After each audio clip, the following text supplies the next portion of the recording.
Brilliant, thank you. Well, what a great treat we've had there from Chris and Maria. That was a really great sort of start to the proceedings, and I hope I can carry on in that spirit. So I've titled my talk Philodelia, the Heart of Deep Transformation, and I think that will tie in really nicely with Maria and Chris's talks. I'm going to break this talk into three parts. I want to look at the doors of perception in part one, the doors of transformation in part two, and in part three, the doors of emancipation, which I think are somehow part of a journey, not in a prescriptive way, because I'm not like that. I don't quite do well with prescription. So yeah, that's where we're going to be going over the next hour. But as Jeanette rightly pointed out at the beginning of the talk, I've not taken psychedelic substances, and so for me, this was at first I thought, am I the right person to be in here? But the team reassured me that, you know, it's really good to have other views of expanded states, which I do have some experience with that. So that I can share, and that's what I'll be sharing. So I was quite intrigued, and because I've never really studied psychedelics in that respect, I was quite pleased to come across that the etymology of the word is psyche, soul, and delia. It could be manifest or revealed. So we're looking at the soul being revealed, something revelatory and manifest coming out at a soul level, which ties in beautifully with our two previous talks with, well, what does that look like if it's just coming out in experiences that are spontaneous, which I'll be going into a little bit in a while. But certainly one of the things that ties all of our talks together today is expanded states of consciousness. That's really what we've been looking at. What's that expanse like? And I was quite, I was reading Ram Dass's Be Love Now, which is a great book. Really much a testimony to his own journey, but also his relationship to his guru, Maharajiji. And he talks in that book about a time where his guru took 4 tabs of 100 microgram LSD tabs, 4 of them in one go.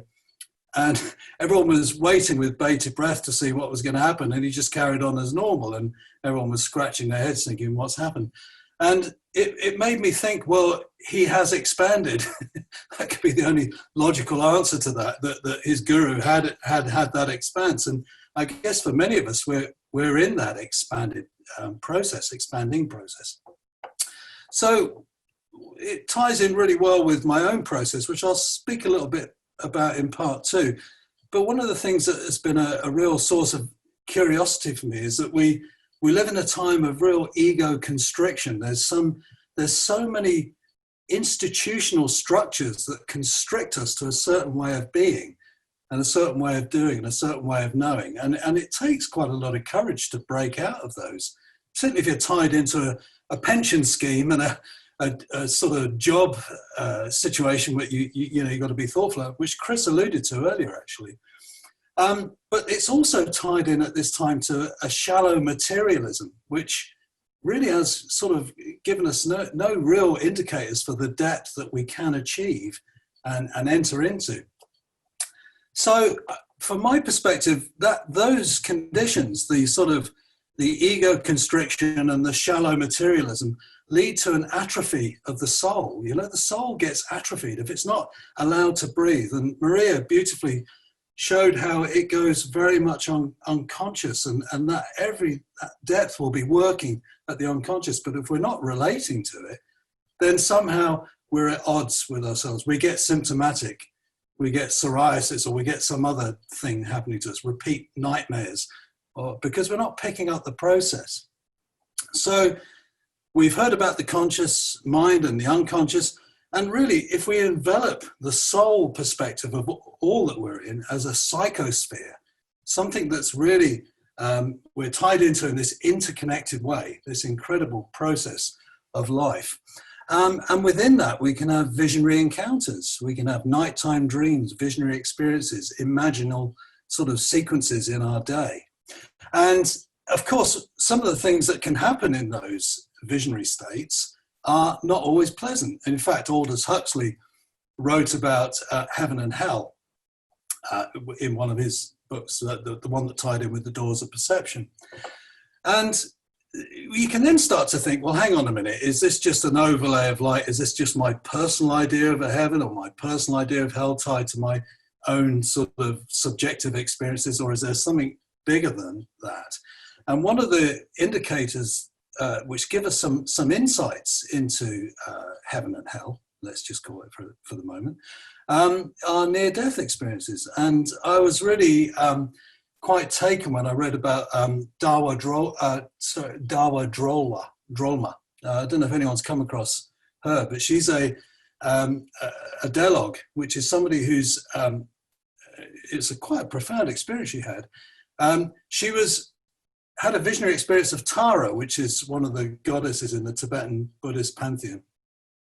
And Tara said, this is how you're going to prepare yourself. You will die, and this is how your family must look after you, and then you're going to come with me, essentially. So it happened like that. And the family looked after her body while she was away on this trip. And essentially, she saw beings trapped in hellish conditions. And, quite shocking. And she knew the causes for all of those beings in those places where they were at and why they were there and who they were. She also saw more elevated and heavenly states, but one of the beautiful things that I loved reading was she actually saw the way that prayer ripples up to the loved ones who've passed over. So there's something here now where you get this incredible tangible sense of, like, when people say, let us pray, and you think, oh, what's this, just another cognitive construct with a bunch of words? No, when it's connected to the heart and when we say prayers with love and intention for someone who's passed, that is visceral, it's wave-like, it goes out and it's reached. And so, there's this, it started to really excite me about the kind of matrix, which is another word for mother, by the way, in Latin, the matrix in which we're all embedded, this sort of soup of potential. And actually be careful what we think and how we're using our hearts and our thoughts and intentions and prayers, because they have consequences. And I'll try and speak a little bit about that at the end in the third section. But one of the more striking stories of near-death experiences, which I was really, delighted to have read, because I quite like this sort of juicy material, was Howard Storm, who was an atheist, university college professor, and he wrote a book called My Descent into Death. And what happened is he had a perforated duodenum when he was out in Paris on a trip with his wife, and he had he's quite seriously ill, and the fact the doctors didn't know how he'd survived, actually. But what happened, which was beautiful, was he kind of then was looking down on his own body and sort of having this sense of, like, hang on, what's going on here? Then he heard these friendly voices inviting him to go with them. So he went with them, and interestingly, they took him into more and more darkness, and they become persecutory, and they were quite demonic. In fact, it was an assault that even today, he can't speak about that level of assault. So when I think of hell, I think, yeah, these are tangible. These are sort of like, they're not just fantasy places. As an atheist, he surprised himself and cried out to Jesus, who came down and picked him up, and he was crying like a baby, and he went up to a sort of a place of light. In that experience, he had a life review where, again, if you know about near-death literature, he felt the impact of all the things he'd done in his life, good, bad, and the things he didn't do. This is quite normal in that experience. And a telepathic communication with this a being of light, let's call it, like the oneness, if you might say it that. But what's interesting about this, he was shown that the earth is holy, that plants are holy, humans and animals are holy, everything is holy. When he was revived and he sort of came back to life and carried on his life, he's now a pastor. Gawa Drolma is a revered, became a revered Tibetan teacher, and was recognized as one because she brought messages back from deceased Tibetan lamas, and they were verified by living Tibetan lamas. So she gained a status through that. Howard Storm came back and became a pastor. So there's very tangible results from these types of encounters, where we actually start to meet the sort of hellish or heavenly conditions that we've created in our continuum, not only in this life, but I suspect from previous lives too. So the idea that everything is holy is very instructive for where we're at in the world today, with the world crisis and, you know, the way we're treating it and what we can do to really maximize our relationship to life and all life that we're in kinship with. That seems to be pivotal for this moment in time. So really what we're dealing with near-death experiences and those kinds of processes, a mythical encounter. And Maria said, you know, that myth, isn't it? It's not just some story that just titillates our consensus reality, our view of understanding of what we're in. These are mythical. These are if you wish, ways of tapping into what is core to our shared experience. And so what you'll find in a lot of early myths, and particularly in creation myths, and Maria pulled out one of them, the Garden of Eden, you'll find good and evil is often configured in those processes. And you know, these days we tend to other a lot, and we put the good guys over there and the bad guys over there, and we all want to say we're the good guy and everyone else is the bad guy. And we're in this crazy situation where we're projecting so much upon each other, and in our self-righteousness, if we think we're on the good side, our moral aggrandizement that we think we're the ones that are okay, are all part of this really complex time, these complex narratives and experiences of today. But what I really want to say is that through near-death experiences and spiritually transformative experiences, STEs, is that polarities surface. This is a really important issue. Polarities surface. And when those polarities surface, of course, our preferential ego will probably side with, I don't want that bit, I'd rather have more of this bit. But that becomes part of a self-perpetuating pain, if you wish. So the idea is that we have to enter those polarities and understand them. That's part of the journey of wholeness. That's part of the journey of integration. Understanding that, if, in fact, we all have the potential for good and evil, for instance. We all have something that can drive us this way or that way in life, and we have to have a discriminating consciousness and a sense of depth. If you read Carl Jung's Red Book, which I've read 4 times now from cover to cover, and each time I get something new from it, you realize more and more that that's what that book's doing. It's a longitudinal piece of, I think, research. It's certainly hermeneutic because he consulted lots of texts. Heuristic. It's heuristic because he went in to his experiences. It's phenomenological because he started to create codes and categories for what he was dealing with. Not so much like research as we know it, but he was getting into lived experiences of that. So we've got some really wonderful research out there, and I would class that as great research. So the idea then, I'm just coming to the end of part 1. So the doors of perception. What is it that we're perceiving? Who are we in those perceptions, and what are we projecting onto others? What do we need to reclaim from our projections back in our own work and heal those polarities? I would say that's essential for the work, and we've already had that. Maria gave us some good insights into that particular view. But there's one thing that I think we need to open up even further, is that the psyche is a living sacrament. It's, you know, you cannot underestimate that. This is not some nebulous sort of container that we just drop in some of our lived experiences, and at the end of our life it'll all get shaken out, and what the heck, you know, we'll have a good ceremony at our funeral. Yeah, decent chap or lovely woman or whatever, you know. Actually, the psyche is a living sacrament. And that means it's holy. There's connections to the holy, and there's connections to our own living experience of divinity. And so, yeah, it's quite a big process to actually take this on board and trust that this is worthy of our sort of investment. And I don't mean that's an investment banker. I'm talking about investment in truly getting to grips with who we are.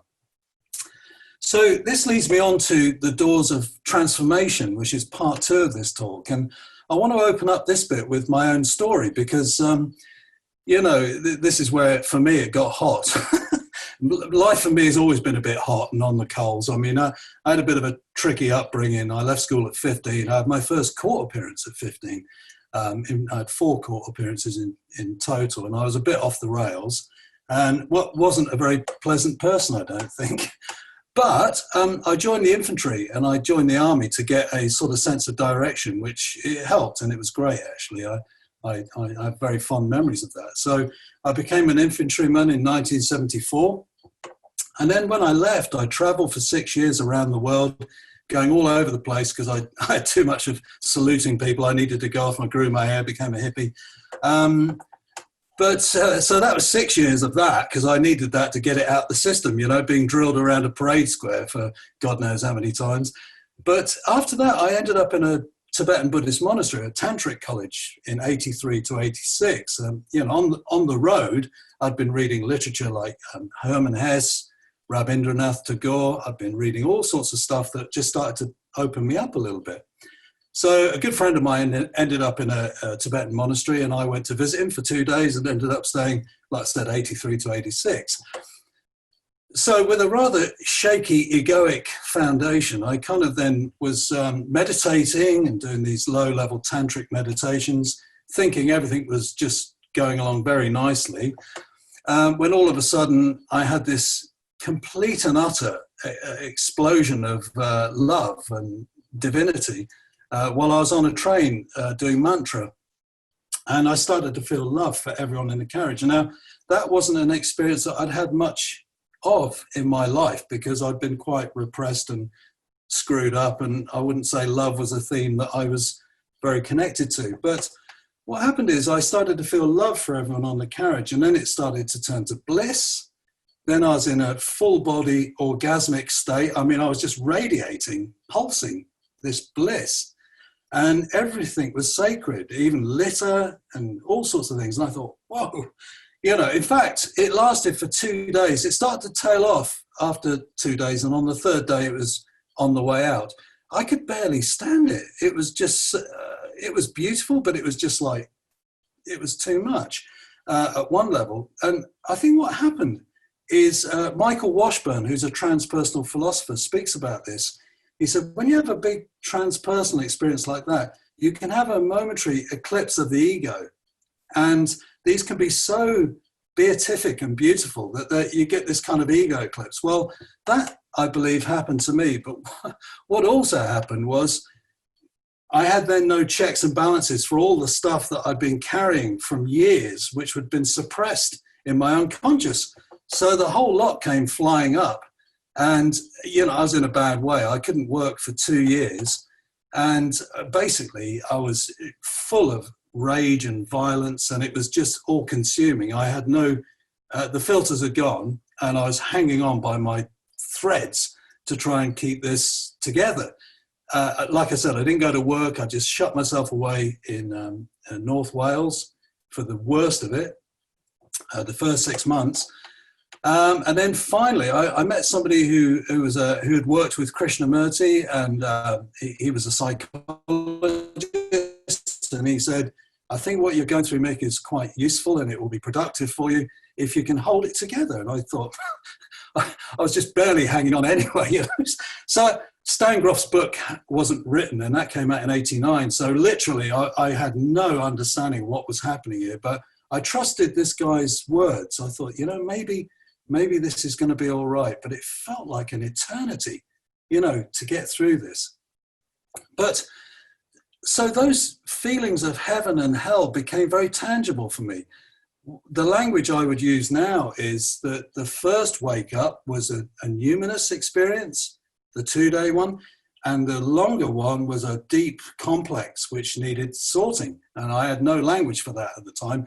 I was just in what I thought was, you know, I just thought I was consumed by evil. I then started to have a view that I must be evil. because what was coming up in was really unpleasant. So for me, that was the beginning of my real work. That's where it really began for me. And I got through it pretty much on my own, apart from I saw that guy 3 times, Arvin, saw him 3 times. And he just kept saying, how are you? And I said, barely functioning. But I remember drawing a tree for him, and he said, draw me a tree. And I just drew a tree, which was very muscular.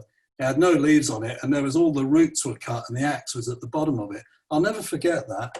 I wish I'd kept it, actually. It'd make a good front cover for a book, But that pretty much summed up where I was at in my experience then. And it was from then that I decided to train to be a therapist. And I thought, if I've got myself through this, then, I might be useful to someone else. So what's implicit in that little narrative there is that these deep transpersonal states, when they start to get integrated, there's a desire to serve, because you've seen the connection, you've worked with yourself a bit, and then you want to serve. And that certainly was true for me. And I didn't know that at the time, but that's just an impulse. I wonder if I can just be of use to anyone. And trust me, that story I did tell to people. I said, I know this person that went through something. I used to say it in the third person. I never used to say it as me. It took me a long time to be able to talk about this. In fact, I started doing it in my publications, academic publications, and that's how it came out. But there's something which this bit of the story that I want to move on now ties to Maria's work, and I think it's quite instructive, actually. The kind of resonant story for me that has held something in my life for a long time is the book of Job. It's a biblical book about Job, who's a very upright sort of guy who's sort of like is blameless and quite generous and quite kind and nice. Egoically, we're talking about a nice person.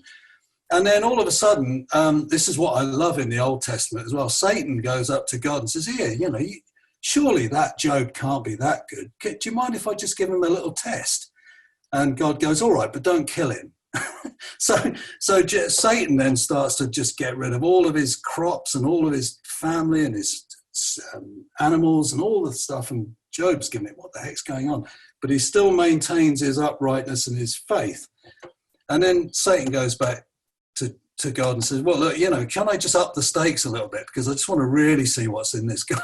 So he goes, all right. So they covered him in boils. Now, if anyone's I've had one boil in my life, and I got to tell you, I don't want another one. They're horrible. They're really painful. So Satan covers Job in boils, and he's absolutely, riddled with them. And you can imagine the pain. Then his mates come along and start telling him, well, you know what, you must be a real miserable sinner. Something in your lineage has caused this to happen because you're an upright kind of guy, but surely you can't be that good because look what's happened to you. And he was protesting his innocence. And eventually he just sits with it and gets through it and, has a fairly open attitude to what's happened. And here's where Carl Jung came out with a beautiful piece here, because he said, and this isn't in the Bible, this is Jung's answer to Job, which is one of my favorite books. Jung came up with this view. He said, what happened to Job, in his estimation, is that he woke up to wisdom, Sophia. He woke up to Sophia. All of a sudden, he then, rather than just being upright and, socially adapted, he then went deep, deep, deep, deep, deep and connected to that experience.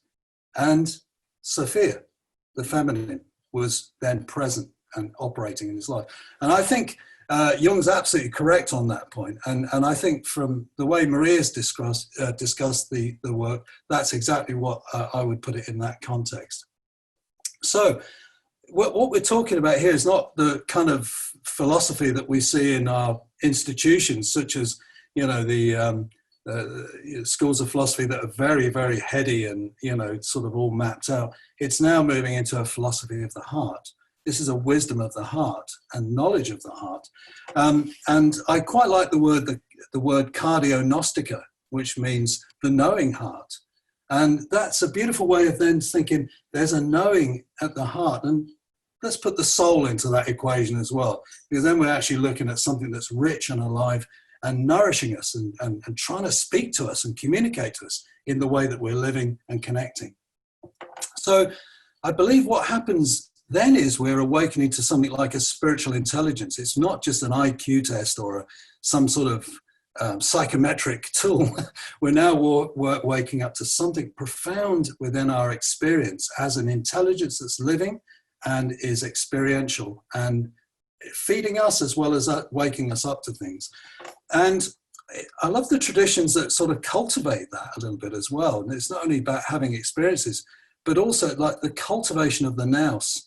The nous is a word that means intelligence on one level, which we could say is a sort of a nous that's working in a worldly sense of intelligence, but it also has a deeper component when it connects to the heart. And it's that the cultivation of that in what the mystics would call the secret chamber of the heart. And when you start to go into that and cultivate that, you can then come into connection with the divine archetype. I mean, you can't become that divine archetype necessarily, but that can start to inform your experiences and your waking up and your individuation. So that mystical awakening is a really pivotal part, I believe, of the time we're living in. Maria spoke about the anima mundi, the soul of the world, and I believe it's these sorts of mechanisms, that's a funny word, mechanism, but processes that take us inside of our experiences, that wake up these potentialities that then really enable us to not only live, but to connect and care for ourselves and others in quite powerful ways.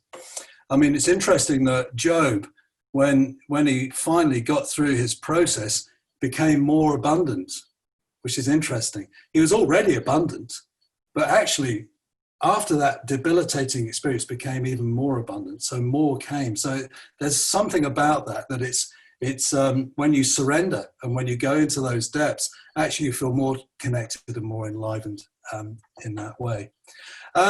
So I just want to say that something about the numinous here that really intrigues me. The numinous is something that I spent quite a lot of time researching this and writing papers on it and trying to work out my relationship to what that means.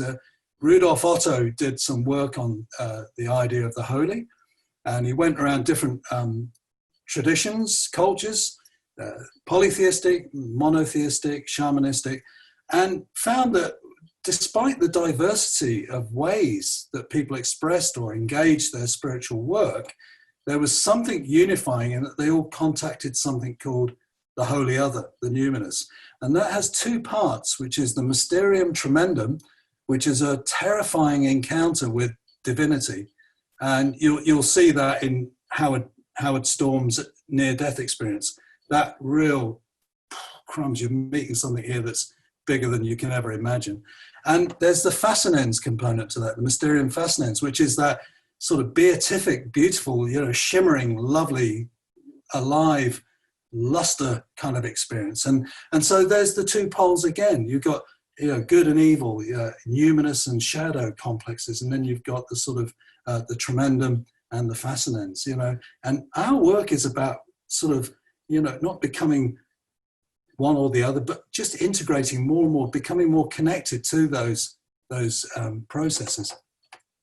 So to conclude the second section then, the way some of the work that I've done around this is through vision quests, active imagination, prayer and meditation. I'm particularly fond of active imagination, which is a real powerful method. It's one that was developed by Jung. And Chris spoke about inner work connected to our progress in life and our processes we're in.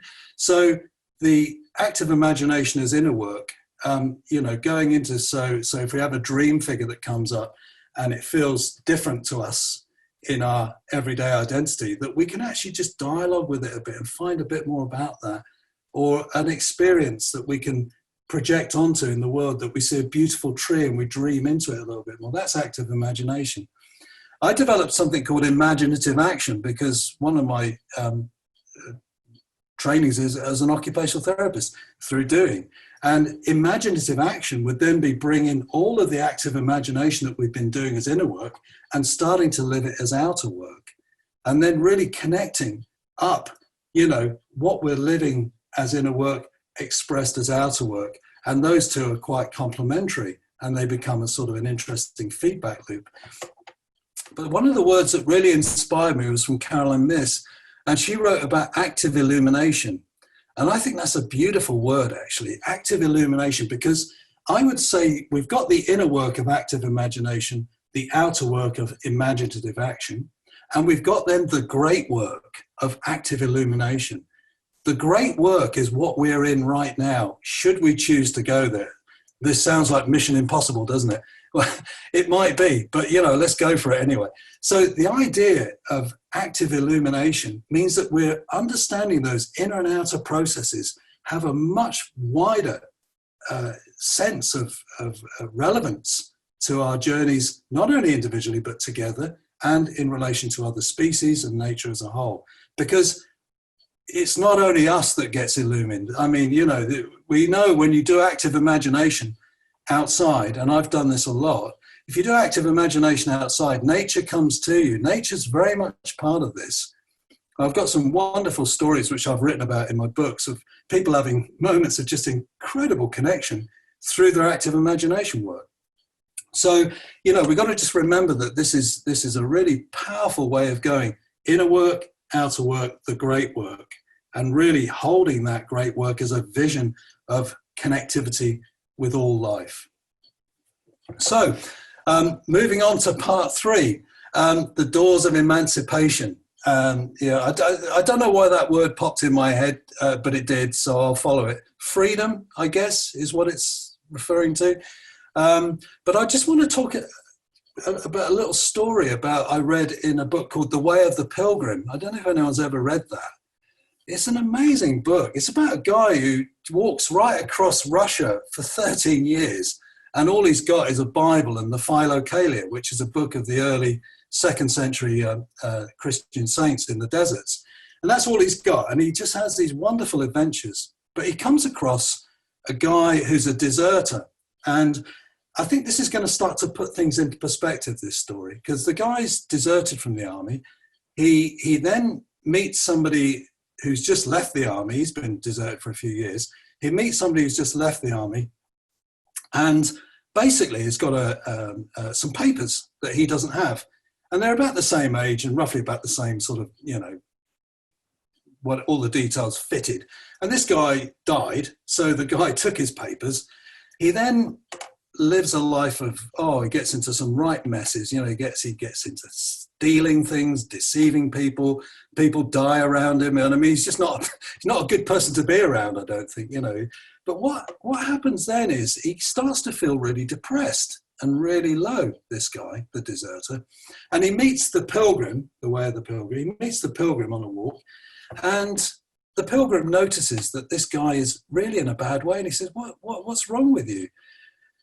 And he says, I don't know. And then he starts to unburden himself. So if you, this is the value of therapy, isn't it? He starts to unburden himself and starts talking about, all the rotten things he'd done and how sorry he was about that. And he's really feeling a little bit upset about it.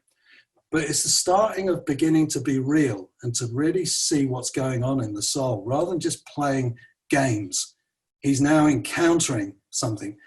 And as a result of that conversation with the pilgrim, he has a dream of his grandfather approaching him, and in front of him is all the things he's stolen and all the bad things he's done.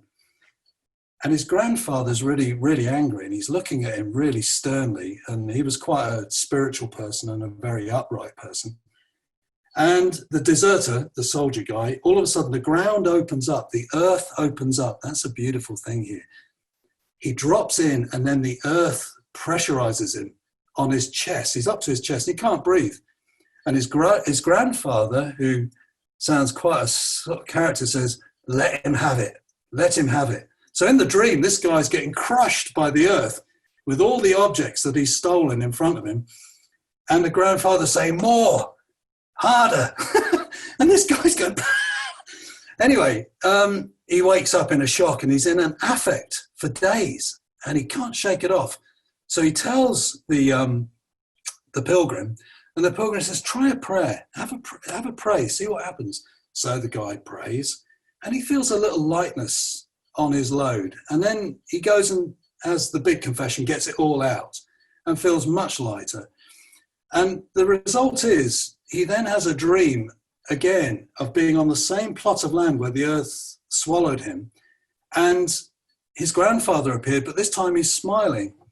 And then he realizes that his grandfather's pleased with him. And I believe, if my story, if I remember correctly, the grandfather gives him a blessing and he feels that.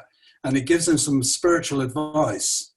Don't forget, this is all in a dream, to go and live in this certain place for the rest of his life and to be, very humble and what have you. And the guy did it. That's what he did. And he went off. But there's something restorative in those. I'm talking about these stories in my new book, which is The Restorative Spirit. This is about what we're in at this time. And essentially, that guy had one dream that showed the complex and all of the degradation that he'd been involved with. And the second dream was his resolution at last to start moving, get real with himself. So I think that's a really powerful story to evoke this sense that soul work is not just randomly aligned with, it might make me feel better. This is an illumination of conscience. Now, we hear a lot these days about consciousness, but in the new book, I'm writing a lot about conscience. They have the same root meaning, which means to know. But, what are we knowing? And that dream of the way of the Pilgrim shows that there's an illumination in conscience. It means that the soul is now speaking and is freed up to unburden itself, and then we can start to make different connections. So a necessary part of the illumination of conscience, which links to our soul, is that we have to see where we've become corrupted. Not only what we've done and corrupted ourselves, and therefore Maria mentioned forgiveness.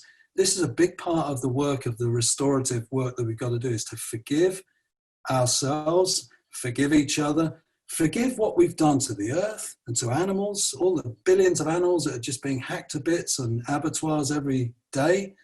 These are massive parts of our industrial complex that we're in.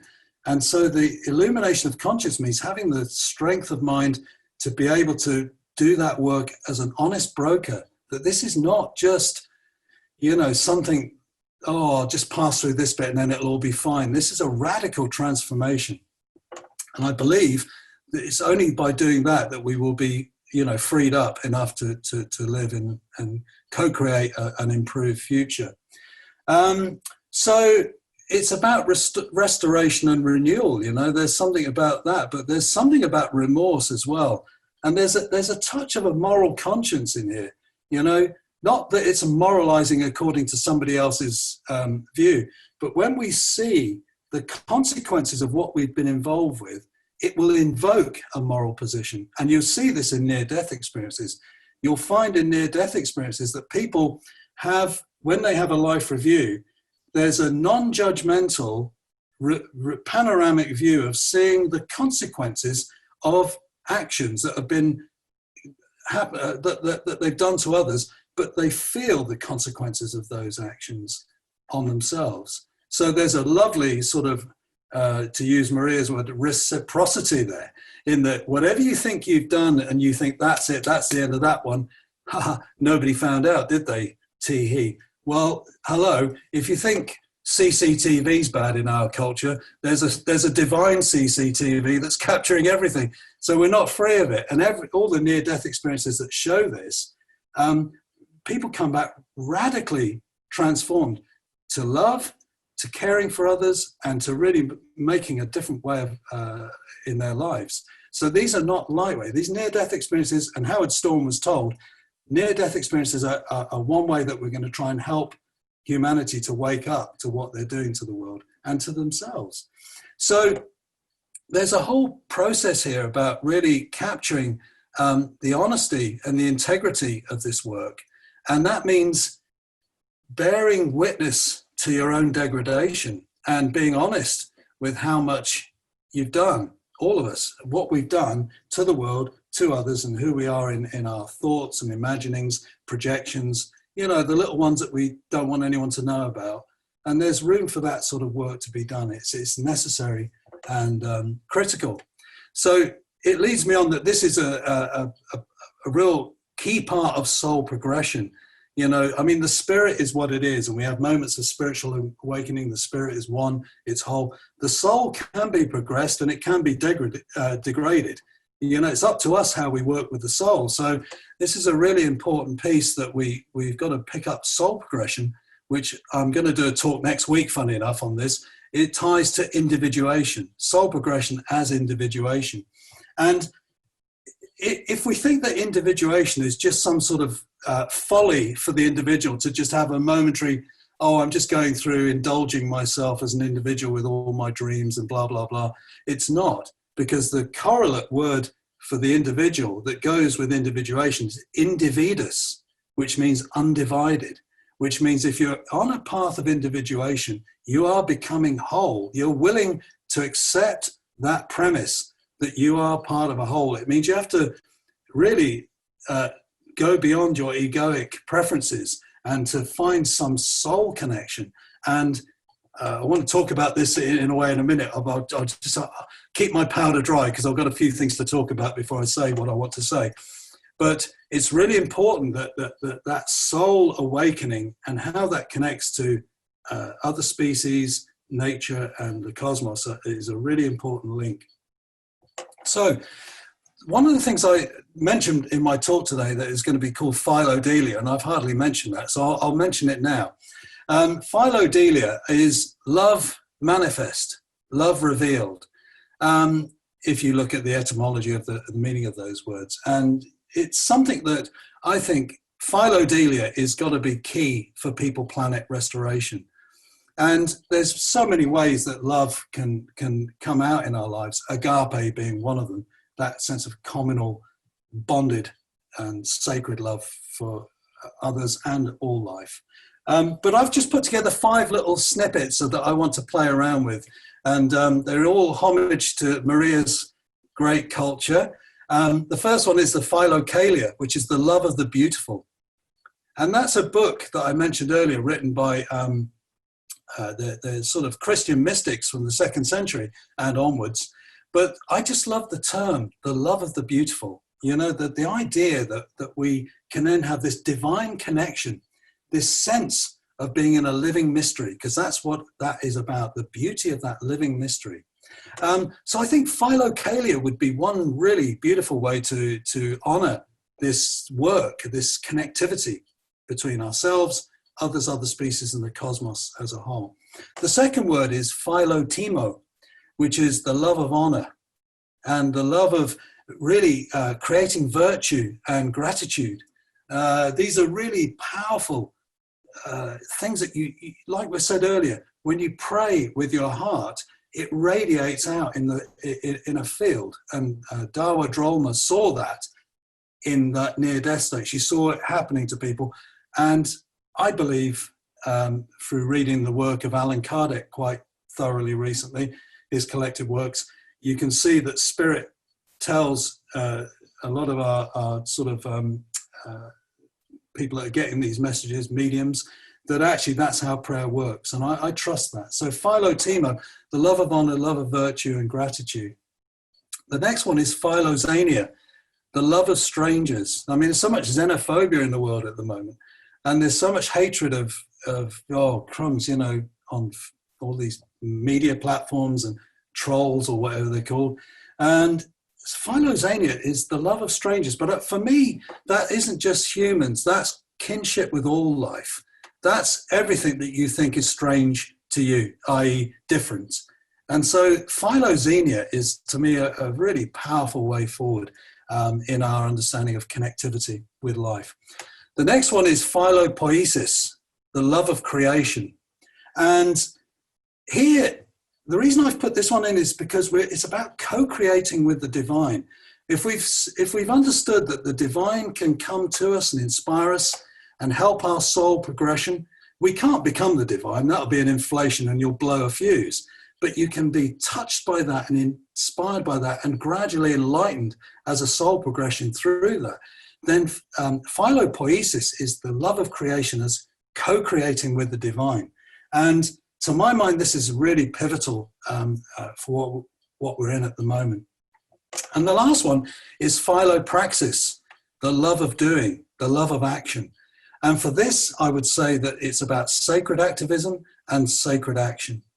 And if you put all those together, just those 5 areas, and thought, where could I just do a little bit of just seeing the beauty in life, having some honor for what I'm living in and who I'm living with, to not see others as strangers, but as kin, to really pick up the co-creative imperative, and to have a sense of agency that wants to make a difference, and really to embrace that as lived reality, lived mystery, then I think those 5 things would make quite a dent in this issue we've got. As I said the other day and made someone laugh, I said, well, we're in a tight spot at the moment, and we are, but we can get out of this. You know, we're amazing beings. We're not lost in that respect. And so it leads on to a word that I coined in my last book, The Visionary Spirit, called the Transformacene. Now, many people will have heard of the Anthropocene, a time of sort of human degradation on the planet, and you can see that with layering of plastic, layering of concrete particles, layering of radioactive waste. That's the geological layering of the Anthropocene. That's really what marks that out. Now, it's not been, the geological societies haven't gone ahead and said this is the age of the Anthropocene, but people are talking about it as such. So the Transformacene then is really about, the Anthropocene is degradation, and the Transformacene is about regeneration and restoration. And one of the things that marks out the Transformacene for me as a word, I'd spent a long time meditating on it, but in Latin, the transformo means change, and scene, as in recent, is new. So it's a new time of change. So the Anthropocene for me carries too much of the past.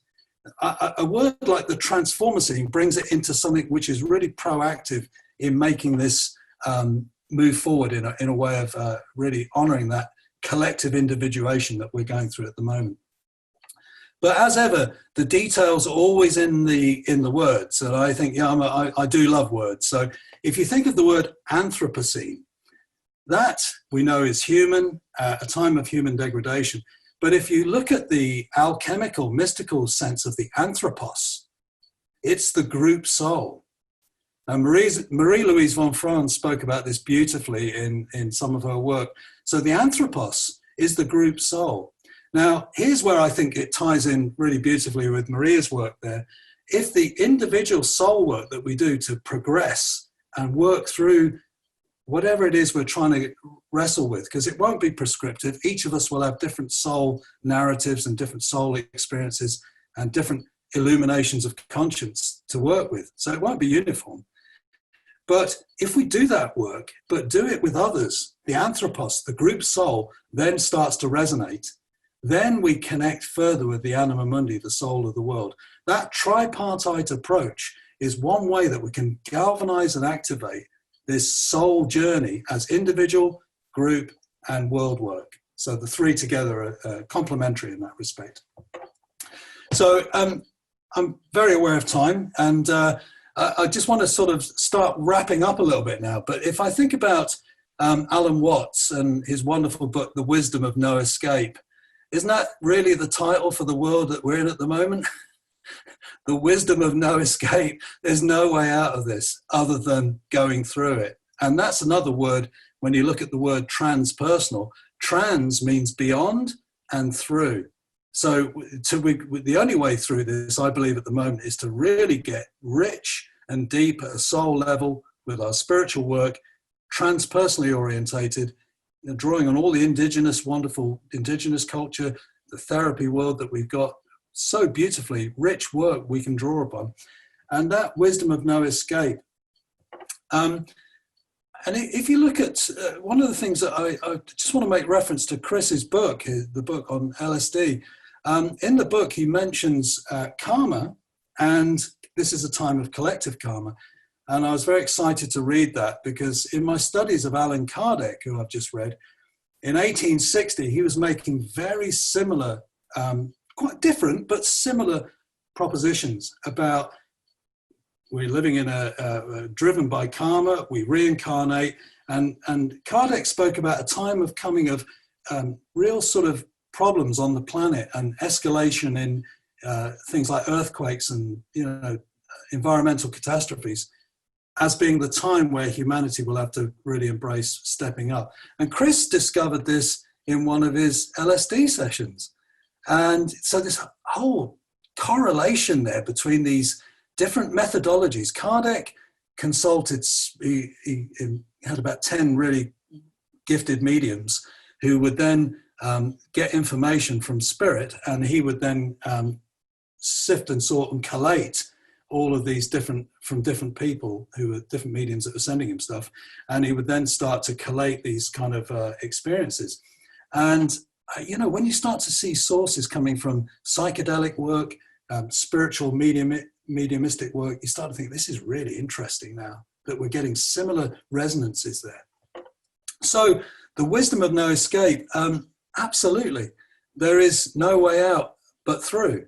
And one of the things I want to draw upon, just to start wrapping up, is the golden rule as being one of the things that maybe, if we hold the golden rule as a golden thread through this, because what you'll find in near-death experiences is that people come away thinking, I'm going to treat people differently. I'm going to treat nature differently. I'm going to have a more reverential approach to others.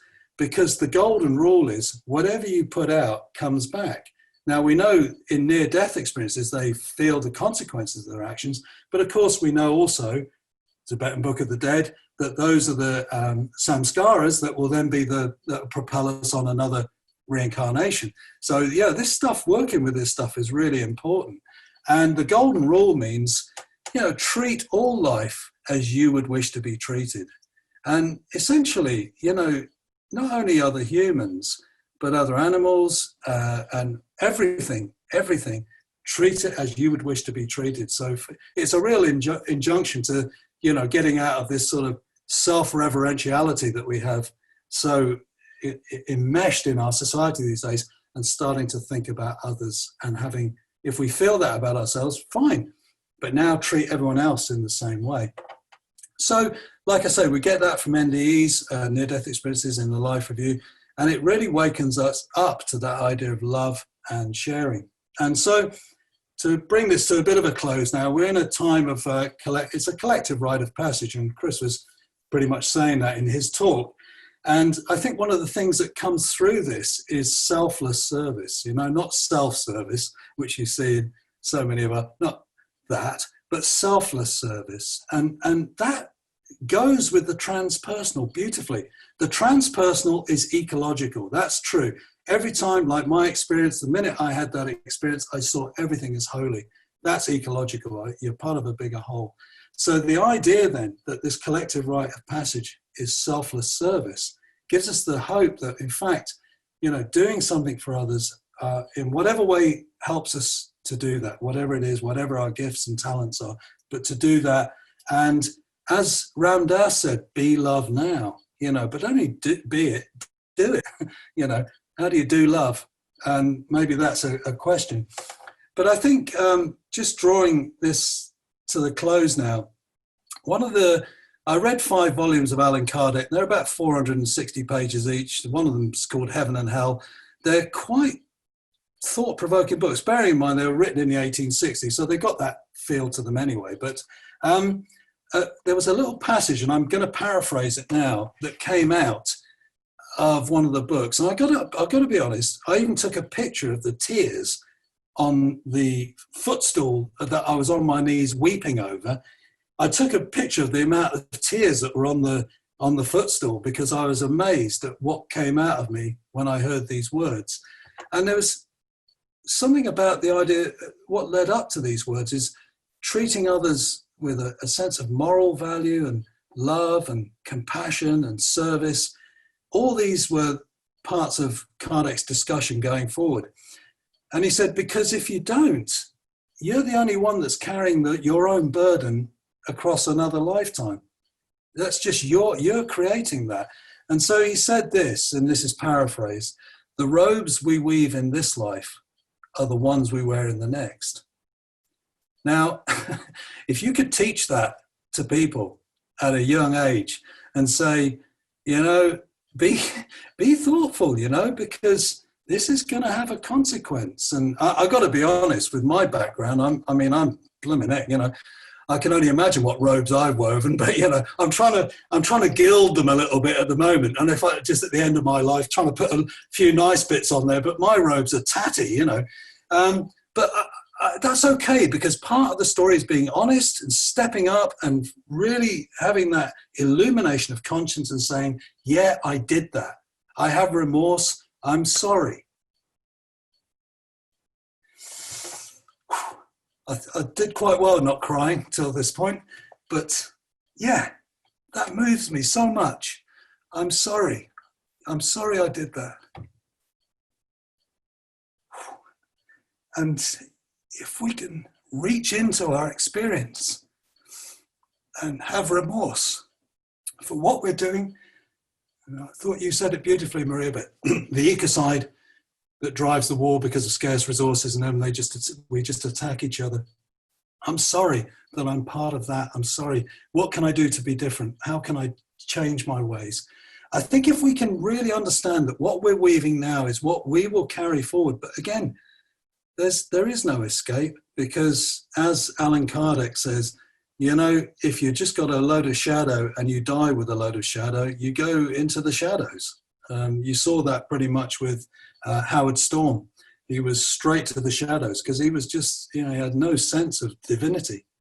And so therefore, if we ask these questions and support each other to lift each other up just a little bit with love and arm around each other and hear each other's pain and forgive those who've done bad to us and forgive ourselves for doing bad to others, if we can do that, I think we're in with a real chance to start creating a different network. And I believe that's what's happening slowly in the world. So on that note, I've got 2 minutes left and I'm going to finish, but thank you.